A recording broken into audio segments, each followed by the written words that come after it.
Okay, the next is relation of ureters is anterior to iliac vessels. ठीक है, जो हमारे पास इलियक वेसल्स हैं उनके आगे लाई करते हैं यूरिटर्स। ठीक है, पोस्टीरियर टू ओवेरियन और गोनेडल वेसल्स। यूरिटर्स जो है वो गोनेडल वेसल्स के पीछे पड़े हुए हैं। ठीक है, और ureter is related posterior to ovarian vessels and risk of injury during ligation of ovarian vessels. और इसके लिए आपने क्या करना है, वाटर अंडर द ब्रिज, तो ureter under the ovarian artery, इसको ऐसे याद करना है।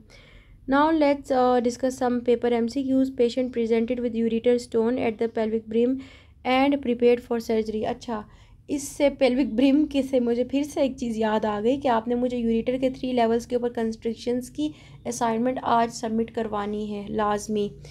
Okay, surgeon uses that demarcation to identify the pelvic ureter at brim, तो it is bifurcation of abdominal aorta.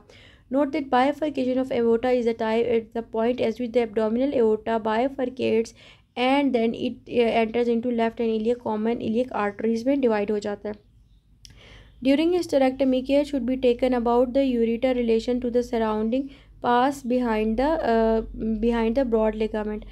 Hysterectomy करते हुए हमेशा ये याद रखो कि जो यूरेटर्स हैं वो ब्रॉड लिगामेंट के बिल्कुल पीछे ही हैं. ठीक है, it also comes as during hysterectomy. कल एक बच्चा हमसे हिस्टेरेक्टमी का भी पूछ रहा था. हिस्टेरेक्टमी वो प्रोसीजर है जिसमें हम यूट्रस को सर्जिकली रिमूव करते हैं. ठीक है, तो during hysterectomy ureter can be damaged at which side, तो इट इज़ कार्डिनल लिगामेंट. ठीक है, followed by broad ligament followed by pelvic brim. During staging laparotomy of ovarian carcinoma, ovarian artery is ligated near the pelvic brim. तो what is the likely to be damaged? तो it is ureter. ठीक है, pelvic brim ureter gets damaged while ligating the ovarian artery. ठीक है, ovarian vessels हैं. Female patient after operated, she was operated for fibroid uterus.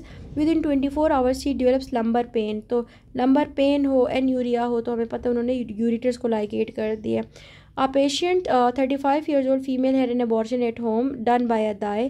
After few days she develops a pelvic mass hematoma है. तो इसका मतलब क्या है कि ये इन्होंने क्या कर दिया, ब्रॉड लिगामेंट का हीमाटोमा. और आर्टरी कौन सी जो है, यूट्राइन आर्टरी है. It also comes as uterine artery arising from the internal iliac artery, crosses above the ureter, and which structure is crossed by ureter before supplying uterus, so it is ureter. Uterine artery usually arises from the anterior division of the internal iliac artery, travels to the uterus, crossing the ureter anteriorly to the uterus by traveling in the cardinal ligament. ठीक है, तो इन points को आपने as it is याद कर लेना है. Clear हो गया? सही है. ओके जनाब, अब आप मुझे ये बताओ कि आप लोग जो है कितने बजे तक फ्री हो जाओगे. आपकी रात को अगर मैं क्लास लेके ये यूनिट ख़त्म करवा दूँ,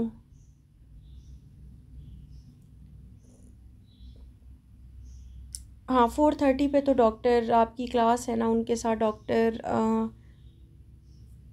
आलिया के साथ आपकी क्लास है, पास्ट पेपर्स एसके करोगे. ठीक है, और उसके बाद आप लोग कोई फिर 9 बजे फ़ारिग हो जाते हैं, 9 बजे फ्री होते हो. आपकी क्लास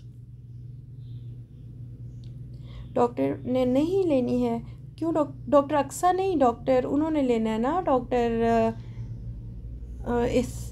क्या नाम है, आलिया इसहाक ने. 4:30 पे डॉक्टर आलिया ने क्लास नहीं लेनी. अच्छा चलो, आप लोग एसके लेटेस्ट एसके वाली क्लास आप लोग नहीं ले रहे हो क्योंकि आपका पेपर जो है वो